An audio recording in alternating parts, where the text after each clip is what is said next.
নমস্কার, hello and welcome to my channel আমার আমি আঁকাঝোঁকার সহজ পাঠে। আজকের বিষয় রেনবো ইজ ভিবজিওর।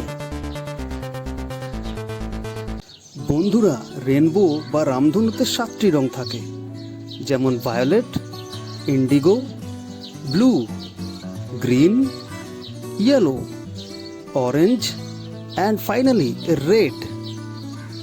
এবার ভায়োলেটের ভি, ইন্ডিগোর আই, ব্লু থেকে পি, গ্রিনের জি, ইয়েলোর ওয়াই, অরেঞ্জ থেকে ও আর রেডের আর, সব মিলিয়ে ভিবজিওর। তাহলে রেনবো ইজ ভিবজিওর। কি বন্ধুরা, এবার মনে থাকবে তো রেনবোতে কটা কালার থাকে এবং কি কি কালার থাকে? কারণ রেনবো ইজ ভিবজিওর। ভিডিওটি কেমন লাগলো কমেন্ট করে অবশ্যই জানাও। সকল বন্ধুদের জন্য ভিডিওটি শেয়ার করো এবং লাইক করো। চ্যানেলটি সাবস্ক্রাইব করো পরবর্তী ভিডিওর জন্য। তাহলে আজকের জন্য গুড বাই।